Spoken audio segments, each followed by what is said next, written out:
Damos inicio a la edición de esta semana de su programa Síntesis. Hoy tenemos el placer de contar en el estudio con el profesor experto en relaciones internacionales, el doctor Iván Ernesto Gatón. Gracias por estar con nosotros. Gracias a ustedes por la invitación. Bien, estos programas que siempre logramos convencer al doctor Gatón que nos acompañe, siempre llaman mucho la atención porque el doctor nos explica cómo funciona todo la geopolítica y de una forma que la gente entiende, ¿verdad, doctor? La gente quiere saber siempre lo que está pasando. Vamos a iniciar con el tema del momento. Vamos a hablar un poquito de COVID. ¿Cómo usted relaciona la geopolítica en este tiempo, las relaciones internacionales?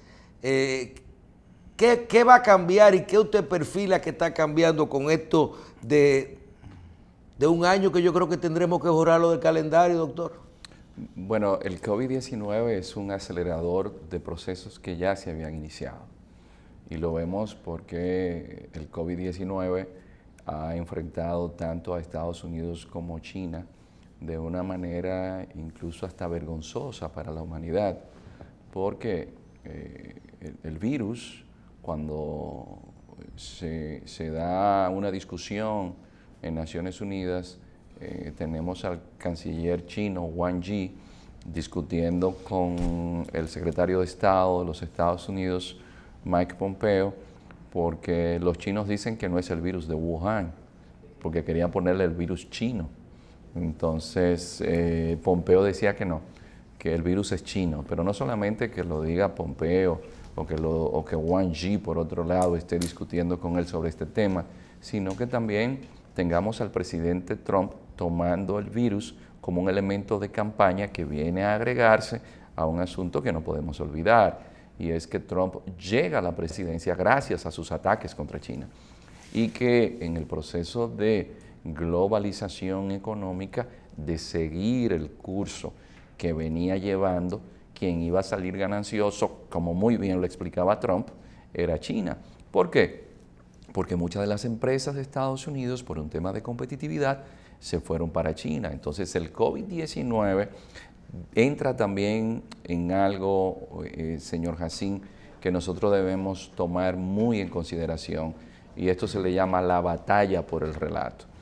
Desde sus inicios, cuando se dio a conocer el tema del COVID, China se dio cuenta que si se vende la imagen de que esta fue una enfermedad que se creó en un laboratorio chino, como decía la administración Trump, es decir, se llegó a afirmar que ese virus salió de un laboratorio en Wuhan, pero por otro lado, los chinos también crearon su batalla por el relato. Porque los chinos entonces dicen que el COVID-19 fue llevado a China por militares que estuvieron en los Juegos Mundiales Militares que se habían llevado a cabo en Wuhan en octubre del año pasado, donde estuvieron militares dominicanos y militares de todo el mundo. Entonces los chinos crearon su versión, pero los estadounidenses también. Pero nada de esto, señores, es cierto, porque científicamente hablando, los científicos, ¿qué han dicho? No, esto ha sido algo natural. Como ha sucedido siempre en la historia de la humanidad, de un animal pasa el virus a los seres humanos y ya, y esto está, bueno, más que comprobado. Recordemos cómo la administración Bush, el propio George Bush, alertaba sobre la inminencia de un virus que iba a afectar a toda la humanidad. Obama toma ese mismo discurso de Bush, pero le agrega algo más. Obama dice, si Estados Unidos no se prepara para un virus que puede fulminar la economía del planeta y matar millones de personas, vamos a perder. Así que tenemos que ir pensando en crear todas las capacidades que nos permitan enfrentar un virus, es decir, que ya eso se veía venir. Y el COVID-19, entonces, en medio de una guerra comercial entre Estados Unidos y China, lo que hace es acelerarnos más este proceso que sin lugar a dudas es una gran desgracia porque vivimos un cambio de época para el cual no estábamos preparados.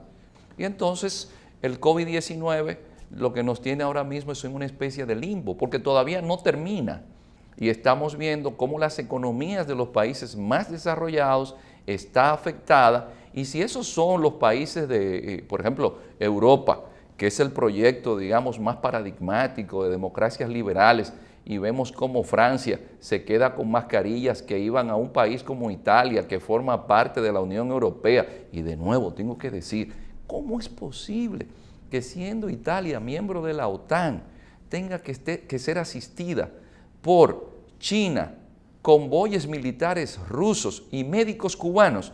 Porque en el seno de la Unión Europea, gente con tradición, y que usted me diga que España por igual se queden con mascarillas que iban para España o ventiladores y que Estados Unidos en ese momento no haya podido prestar atención porque la gestión de la administración Trump ha sido una gestión que ha demostrado altos niveles de sincronicidad de parte de los gobernadores, porque a Trump se le ha querido echar toda la culpa, pero el problema es que hay decisiones que tienen que ver con los gobernadores de los estados. Pero los gobernadores en Estados Unidos se pelearon por ventiladores. Bueno, algunos compraron ventiladores primeros que otros. Entonces, aquí yo creo que el COVID-19, que mucha gente con los temores, porque cuando el ser humano se sienta frente a la muerte, ahí es que comienza a reflexionar sobre la efemeridad y la banalidad que desgraciadamente nos acompaña. Por eso hay un libro muy recomendado, que es el libro de Kohelet, o el Eclesiastés, que lo que hace es presentar cómo todas las filosofías griegas y las existentes hasta el momento, lo que demostraban era que el ser humano lo que tiene que existir para hacer el bien y que si puede comer y beber, eso es disfrutar de la existencia. Es decir, esos elementos de la sabiduría tradicional judía nos enseñan entonces que en un mundo que se habla de que es un mundo globalizado, entonces vemos cómo en Estados Unidos los gobernadores quieren resolver su problema individualmente, pero peor aún, cómo en Naciones Unidas los países están tratando de resolver el problema del COVID individualmente. Entonces, si estamos en un mundo interdependiente, globalizado, y el virus está en todo el planeta, ¿se va a resolver el problema del virus porque un país se quiera cerrar? No, los problemas globales son globales. Y yo creo que este es el gran desafío que tenemos en el siglo XXI. ¿Cómo podemos enfrentar los grandes retos de un mundo cuya economía va a quedar prácticamente devastada? De un mundo donde tenemos el tema del cambio climático. En geopolítica no se dan los borrón y cuenta nueva. Todas las deudas están perdonadas en todos los países, comencemos de cero, no, porque yo veo que esto va a quedar muy maltratado. No, pero por eso vuelvo de nuevo a referir el proyecto paradigmático que es la Unión Europea. Fíjese cómo Holanda se negaba a dar fondos en un momento dado para España, para Portugal, los países del sur, como ellos le llaman. Fíjese cómo la Unión Europea hubo que trabajar tan a fondo, y Angela Merkel, que es una estadista, que ya tiene 14 años gobernando, se dio cuenta y dijo, no, vamos a darle los fondos, porque ¿quiénes compran los electrodomésticos y los vehículos alemanes? Son esos países del sur, son los españoles, son los portugueses, y si esos son los europeos, que tienen una sociedad de lo que nosotros por acá conocemos del Estado Social Bienestar, y no se pueden poner de acuerdo después de las experiencias de una Primera Guerra Mundial, de una Segunda Guerra Mundial, y sobre todo, después de haber sido metrópolis, colonizadores, y pasar a ser actores secundarios, porque ahora la Unión Europea tiene menos incidencia que con lo que tenían cuando eran países de manera individual hace ya 40, 50 años, como lo decía la propia Angela Merkel. Europa se ha convertido en un actor menor de las relaciones internacionales. Entonces, esa Europa no puede estar cohesionada en el tema del COVID. Esa Europa no ha podido dar una respuesta común. Entonces, si eso es en Europa, con las tradiciones que tienen, con la institucionalidad, que esto es fundamental. Cuando suceden estos casos, uno ve que en el mundo la gente, esas esperanzas que dan las democracias y las votaciones, porque es verdad, hay que darle a la gente esperanza, pero siempre se está esperando como una especie de mesías. Pero los grandes hombres ejercen una labor eficaz cuando el terreno está abonado. Entonces la institucionalidad es fundamental. Y si en la Unión Europea, con las instituciones que tienen, no han respondido adecuadamente al COVID-19, ¿qué sucederá en países, por ejemplo, en América Latina, donde en Colombia, por ejemplo, el 50% de los empleos son informales? ¿Qué va a suceder en un Brasil donde el presidente dice que eso es una gripecita? ¿Qué va a suceder entonces en los demás países de la región? En República Dominicana. Por ejemplo, ¿qué va a suceder en un país como República Dominicana que depende de las remesas, que depende del turismo, que depende de sus relaciones de intercambio comercial con Estados Unidos? Y Estados Unidos ahora se encuentra en una situación extremadamente difícil, con más de 160,000 muertos. Es decir, ¿qué va a suceder con nuestros países que, por ejemplo, tienen grandes deudas? Es decir, de cada peso que se produce en República Dominicana hay que sacar como 50 pesos para el pago de interés de la deuda externa. Entonces no hay borrón y cuenta nueva. ¿Por qué? Porque la forma en que el mundo está en la actualidad sustentado es simplemente para ver los intereses particulares. Por eso mi visión no es una visión positiva, y yo lamento decirlo, porque cuando se dio la peste de Atenas, cuando se dio la peste bubónica, eso no cambió la naturaleza humana. Y la naturaleza humana es muy egoísta. Sí podemos ver, por ejemplo, en sociedades donde su base es el confucianismo, como es Japón, como es China, como es Vietnam, que tiene 100 y pico de millones de personas y el COVID no ha hecho estragos. Y es que la ética confuciana, donde una persona no se cruza un semáforo en rojo, no porque haya una grabadora o un policía que lo va a meter preso, no, es que yo no lo hago porque si lo hago, yo no estoy haciendo lo correcto. Miren, en las sociedades confucianas, por eso ustedes ven que con el COVID-19 han salido a camino, pero no solamente con el COVID-19.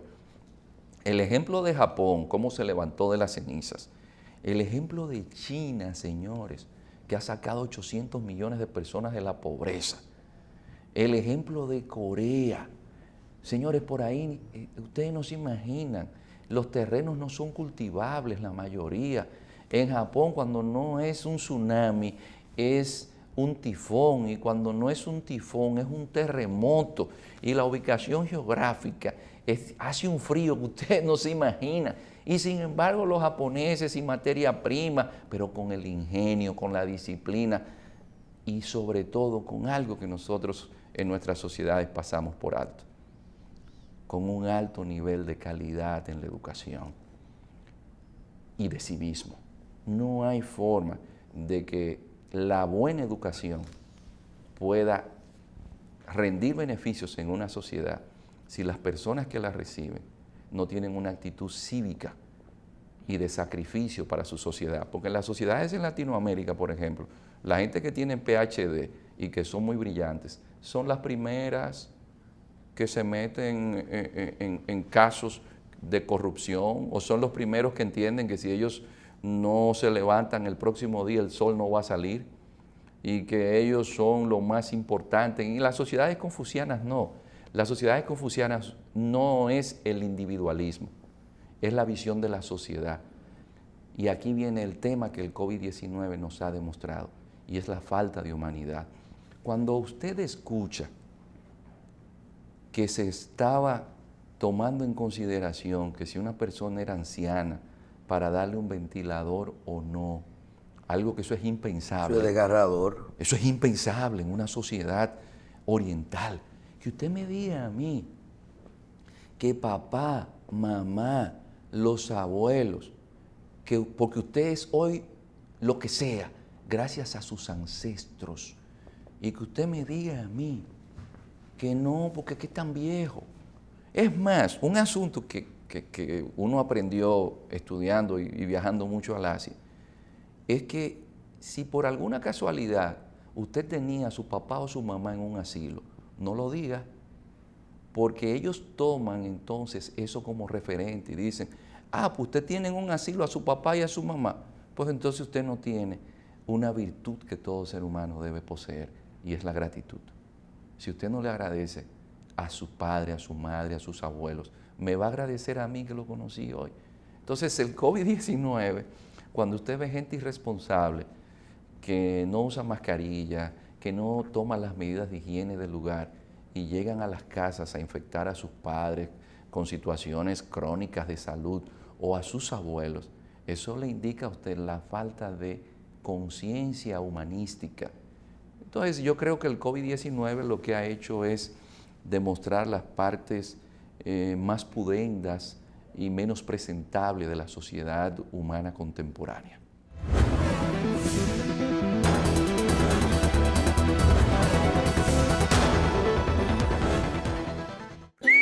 Entendemos lo importante que es para ti progresar y echar pa'lante.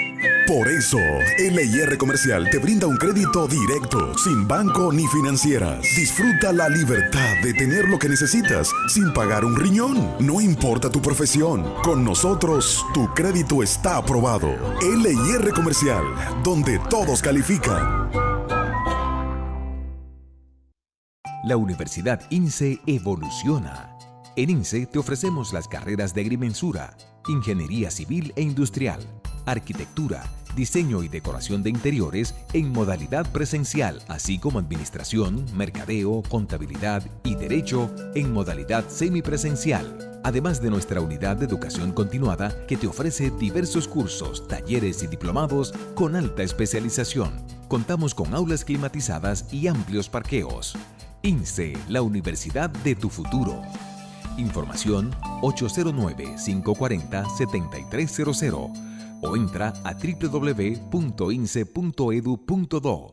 Inscripciones abiertas. Cuando solo duele aquí, lo mejor de todo está aquí. Migran. Contra la migraña, la jaqueca y el dolor fuerte de cabeza, basta con una sola tableta y ya. Migran, lo máximo.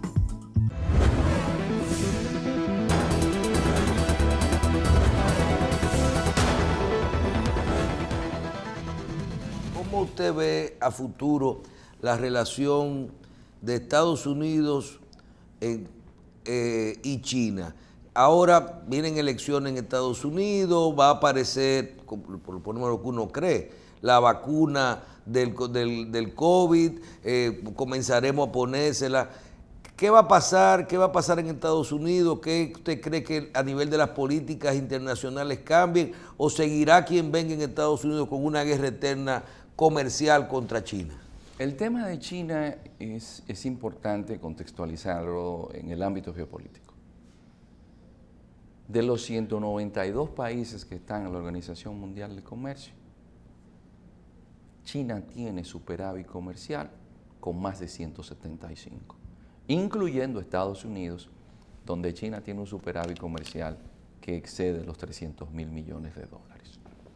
Entonces, cuando usted ve que quien está dinamizando la economía del planeta con la Franja y la Ruta de la Seda, que es un proyecto donde hay una inversión de más de 900.000 millones de dólares y donde la doctrina Monroe, que es la primera pauta de la política exterior de Estados Unidos del año de 1823, y que tanto Brasil como Argentina, como Chile, como Perú, como Venezuela, el principal socio comercial sea China, es decir, que en el patio trasero de Estados Unidos ahí en Mariel los chinos tengan un puerto moderno, que los chinos tengan presencia en lo que es la esfera de influencia de Estados Unidos, esto les indica a ustedes que el pleito va para largo.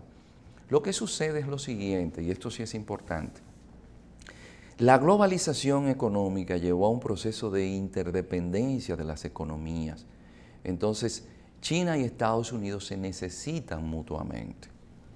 Lo que Trump hizo fue, y hay que tomar en cuenta estas palabras de Trump, si yo no gano las elecciones, prepárense para que aprendan chino. Y déjenme decirle que no deja de tener razón. Trump ha sido el hombre que ha entendido que el curso que estaba llevando la humanidad de no ponérsele un detente a China, China iba a terminar hegemonizándolo todo. Lo que pasa es que en Occidente, y por eso no Trump, sino también el grupo que llevó a Trump al gobierno, porque la gente no se está dando cuenta que Trump no está ahí solo. Los chinos piensan en el largo plazo, los chinos piensan en 50 y en 100 años. Y si la humanidad seguía el curso que lleva y no aparece un Trump, aunque haya sido de esta forma tan, digamos, tan áspera, pero la realidad es que cuando usted ve una base científica china en la Patagonia Argentina, en Neuquén, y que los chinos le envían desde allí una nave al lado oculto de la Luna, cuando usted ve la tecnología 5G, el Internet de las cosas, y que Estados Unidos se quedó atrás, y entonces los chinos son los que tienen el dinero y tienen la Organización de la Cooperación de Shanghái, y en la Organización de la Cooperación de Shanghái está India, está Rusia, está Irán, está Turquía, está Pakistán. ¿Usted sabe de qué estamos hablando? De más de la mitad de la población del planeta. ¿Por qué no se ven problemas ni una guerra comercial tan fuerte, por ejemplo, entre algunos países europeos y la misma Rusia y China? Lo que pasa y si hay esto eterno, ¿es un tema simplemente de proporción de intercambio comercial o es que hay otro tipo de intereses ocultos? Es el interés por el comercio. Lo que siempre ha dinamizado al mundo es el interés por obtener materias primas, por hacer comercio.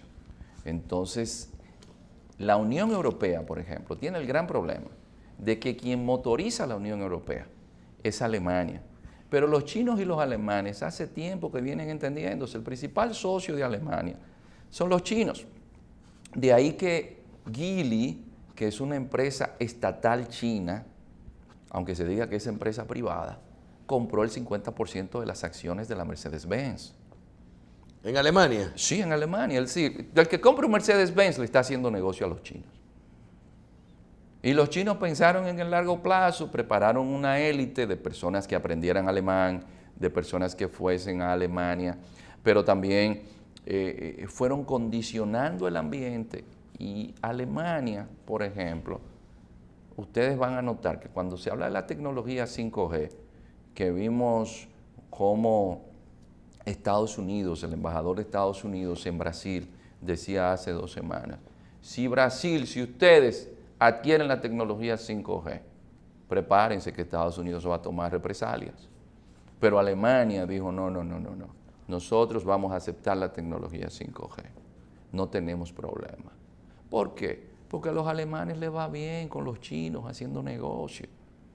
Entonces el problema está en que Trump ha peleado con los aliados. Trump peleó con Alemania por el tema del gas, porque el tema energético siempre es importante, siempre hay que tomarlo en cuenta.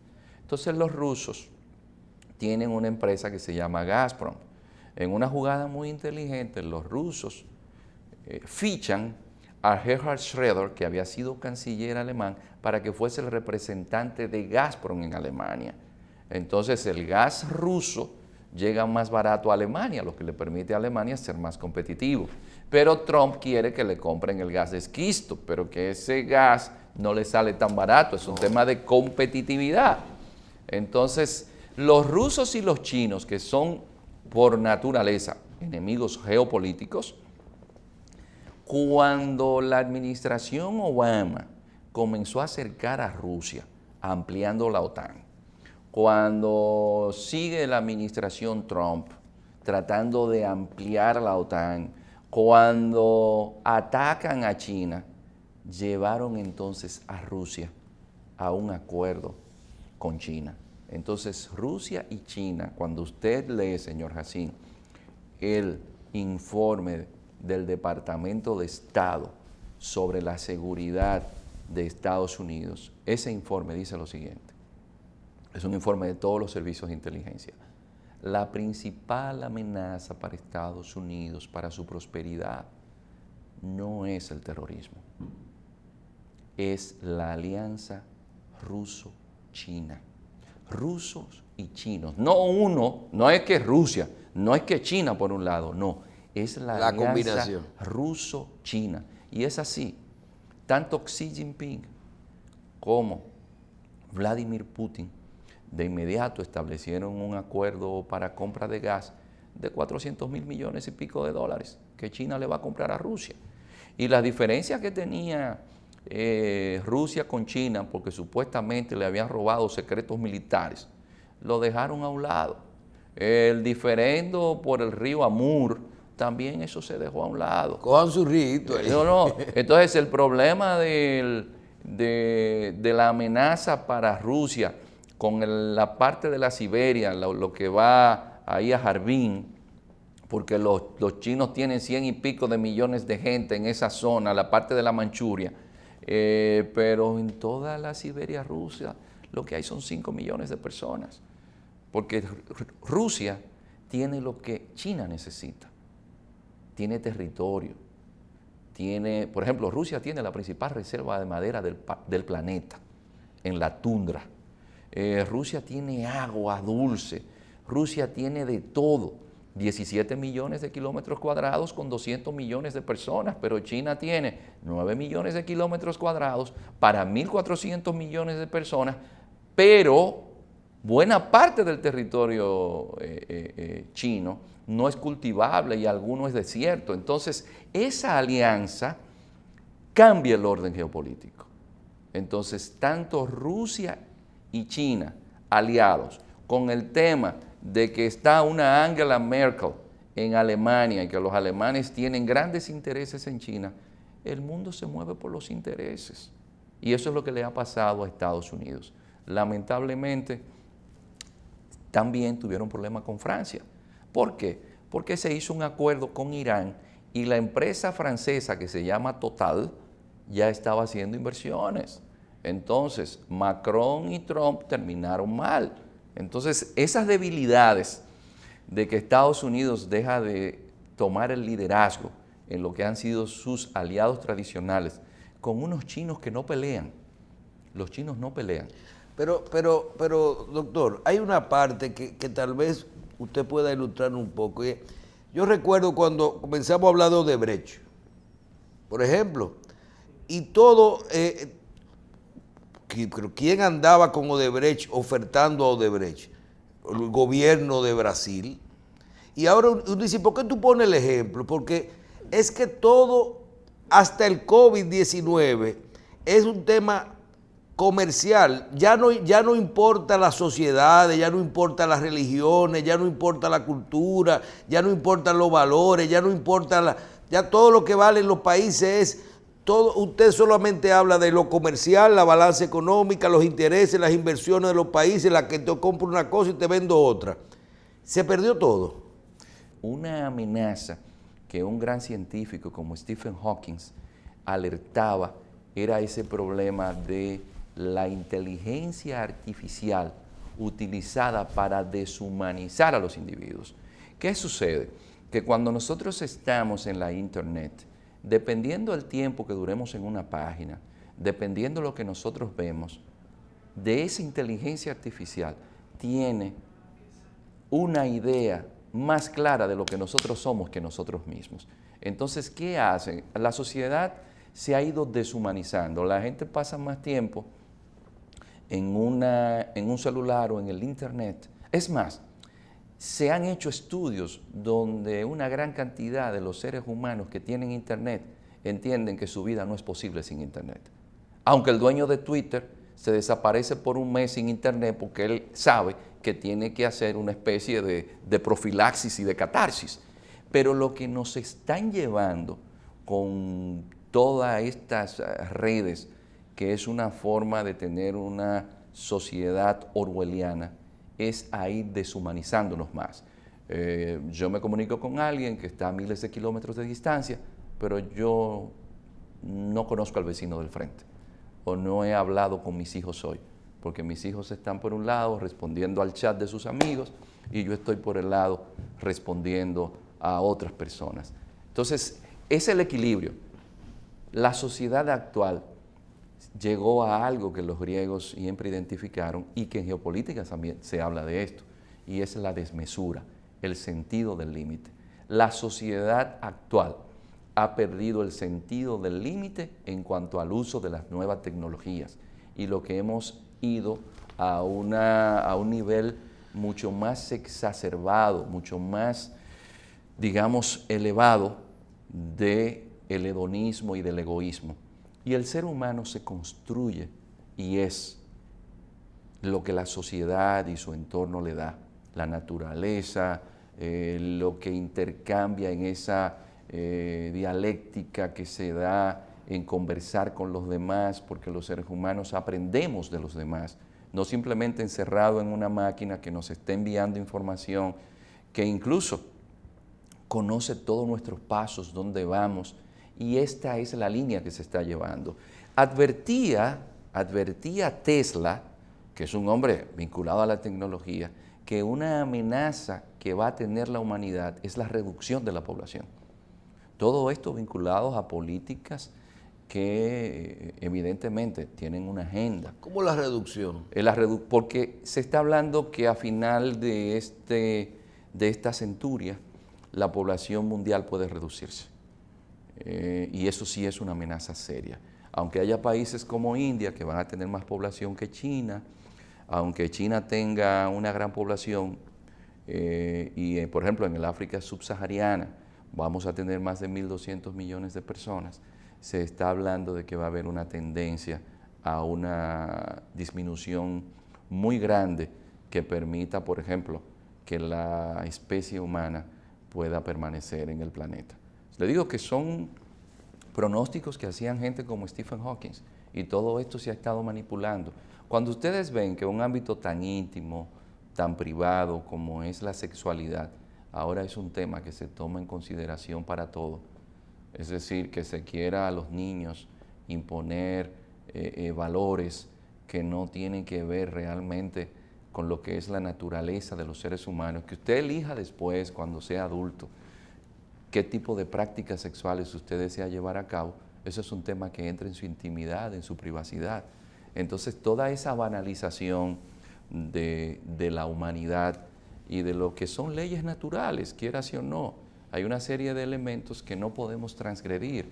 Y usted ve situaciones tan risibles e incluso tan inesperadas como que en Canadá un señor que tiene ya 40 años dice que él se siente una niña en el cuerpo de un hombre, y a ese hombre hay que permitirle que vaya a un kindergarten con otros niños, porque ese es un derecho que esa persona tiene. Entonces, hay una serie de políticas que están siendo solapadas, disfrazadas, para, por ejemplo, hacernos creer que alguien que le da una pelota tiene que ser un ícono. ¿Y quién ha dicho que porque una gente le dé a una pelota es un ícono? ¿Y quién ha dicho que porque una persona aparezca diciendo vulgaridades en un medio de comunicación tiene que ser un influencer?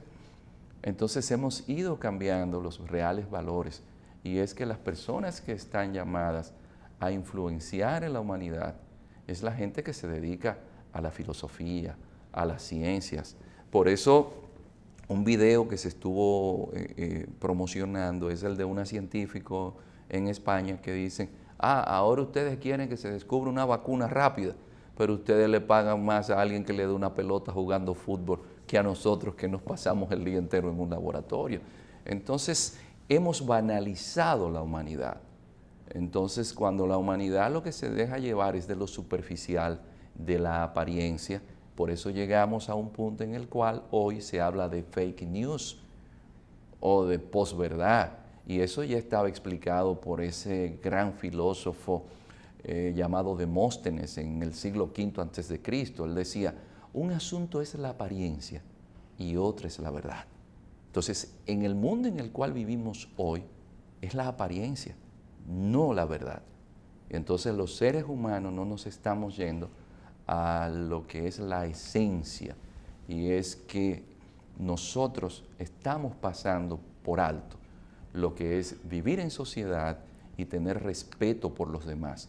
De ahí viene un principio muy grande que siempre las sabidurías tradicionales antiguas han propalado, y es el de tratar a los demás como nos gustaría que nos trataran a nosotros.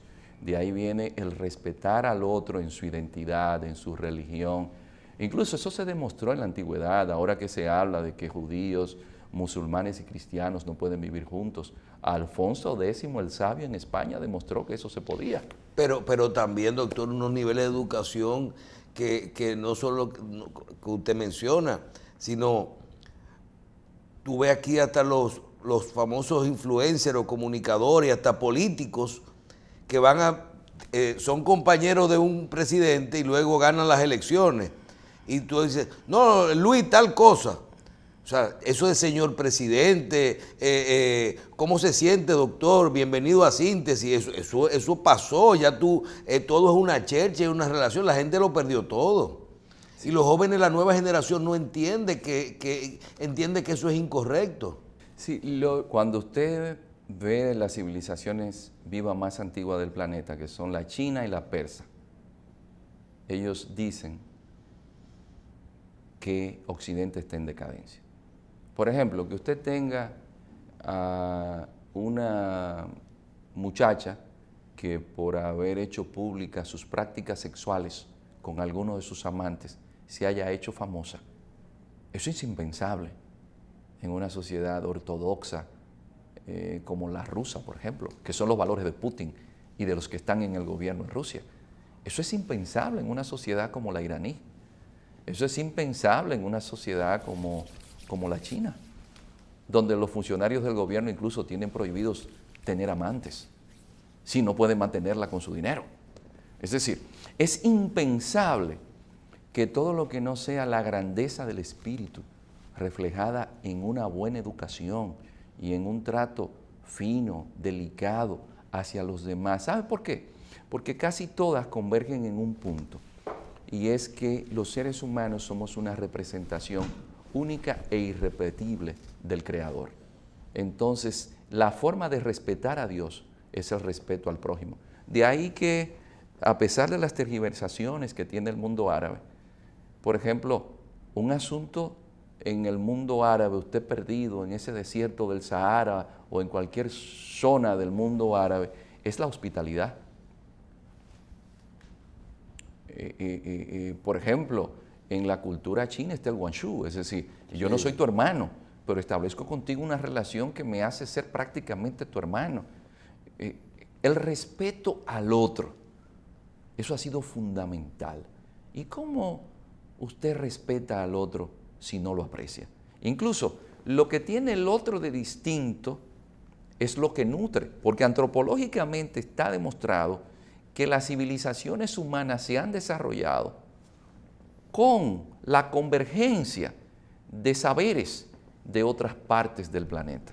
Y entonces ahora queremos tener un mundo en el cual esos valores de respeto y de aprecio, de valoración al otro, esto es lo que los filósofos llaman alteridad, otredad, aprender a apreciar las diferencias.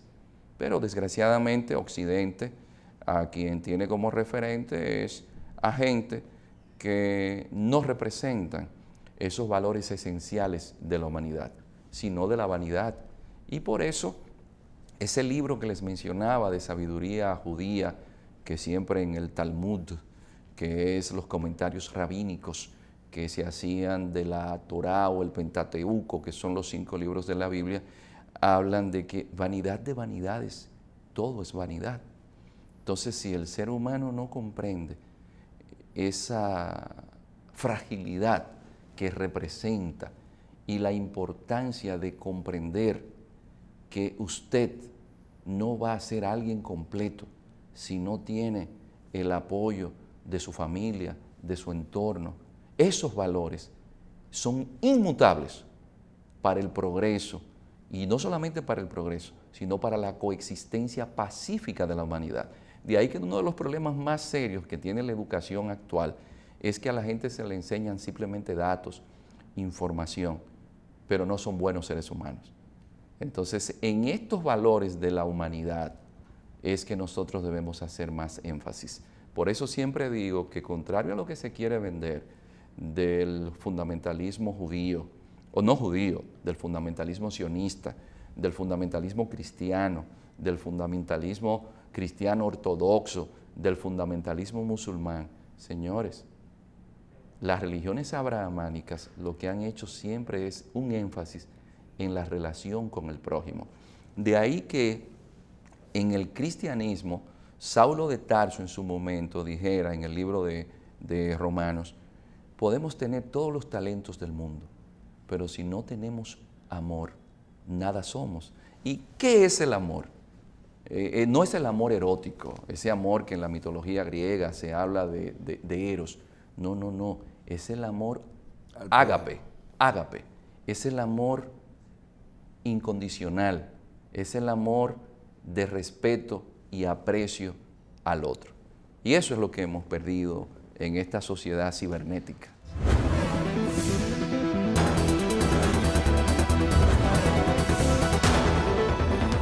Finalmente, no puedo perder los últimos minuticos para que hablemos no de una explosión en el Líbano, sino hablemos de su opinión sobre lo que está pasando en esta zona y qué usted cree que será la conclusión de este proceso, porque el Líbano primero no es un problema. Nosotros hemos hablado mucho de las religiones, de los diferentes tipos de gente de los problemas que tiene la zona, inclusive ahora tenemos problemas con el petróleo, con la parte geopolítica. Ya tenían problemas serios económicos, serios de religión, tienen la vida en guerra y ahora viene una crisis política importante, un COVID-19 y ahora termina con una bomba. Un gobierno entero renunciando y todos los países árabes que uno no ve qué van a hacer al respecto. Sí, mire, lo del Líbano nos lleva al principio de nuestra exposición y son de los intereses y la ubicación geográfica, geopolítica de nuevo. El Líbano está ubicado en una zona que es la que tiene mayor densidad histórica del planeta. Y el Líbano nos refleja a nosotros los intereses del gas, del petróleo, del complejo militar industrial que vende armas en Arabia Saudita, que es sunita, pero en el Líbano hay un partido que se llama Hezbollah o Partido de Dios, que es chiita, pero que es financiado por Irán, pero Irán es enemigo de Arabia Saudita. Entonces vemos la convergencia de intereses energéticos, de un complejo militar industrial, de algo que debe llamarnos a nosotros a la atención. Y es que en el Líbano las representaciones en el gobierno, es decir, el presidente, el primer ministro, lo que es el Congreso, es por religión. Sí, es por religión. Pero es uno de los países que tiene el mayor índice de percepción de la corrupción, está en el número 137. Y si estos son personas que tienen detrás el elemento religioso y llegan a esos niveles de corrupción y se manejan de manera sectaria, yo creo que esto nos puede dar a nosotros una indicación de algo que toda sociedad en su momento debe tener y que fue la magia de eso que salió de la Paz de Westfalia, que fue el Estado laico, donde se pueda llevar a cabo un proyecto de país. No se puede llevar a cabo un proyecto de país sacando un pedacito o una ración de boa para cada grupo cuando está en el poder. dejar nitrato de amonio por más de 5 años en un puerto que está ubicado en el corazón de una ciudad y que es un puerto fundamental para la entrada de alimentos, que haya sido fruto de que enemigos de Hezbollah hayan provocado la explosión, todo eso implica que allí hay un Estado que no está funcionando bien, que es un país que incluso se le quería poner impuestos a los mensajes de voz de WhatsApp, porque ya no hay forma más de seguir sacándole a los pobres libaneses, como decía un emperador romano que ya iba al retiro, le decía a alguien que venía en camino, le decía, recuérdate que las ovejas se esquilan pero no se despellejan. Es decir, es un pueblo que le están quitando incluso el pellejo, porque es un pueblo que también mantiene una situación con Israel, que ahí vimos la guerra en el 2006 que ganó Hezbollah. Con Siria. Entonces, el otro problema, qué bueno que usted lo menciona. La guerra en Siria envió al Líbano 1 millón y pico de refugiados, que ese es un problema más para desestabilizar al Líbano. Entonces, lo que estamos en el Líbano es en esa orgía de sangre que dan los intereses. Por eso siempre en geopolítica uno tiene que referir lo siguiente. Señores, para los intereses de los imperios, los seres humanos, lo que somos es simplemente una oveja más para sacrificarla en el altar de las aspiraciones de ellos. Porque los problemas del Líbano, al igual que Yemen, que no se menciona, que es un país que está en guerra, es un resultado de esa deshumanización que el complejo militar, industrial y energético han venido instaurando en el planeta Tierra después de la Segunda Guerra Mundial y todo el proceso de descolonización. Bueno, vamos a ver qué va a pasar en esa zona. Nosotros sí nos preocupa porque no es una explosión. Ahí hay un tema serio y ojalá y la gente pudiera después, podemos hacer un solo programa hablando de lo que es el comportamiento de esas religiones. ¿Verdad, doctor? Sí, sí. Bien. Gracias. Agradecemos al doctor Iván Ernesto Gatón, que nos acompañó en el día de hoy, su participación aquí en Síntesis, y la verdad que nos deja bien preocupados con todo el futuro de la humanidad. Muchísimas gracias, doctor, por su participación y a ustedes por su audiencia del día de hoy. Nos vemos la próxima semana en otra edición de Síntesis.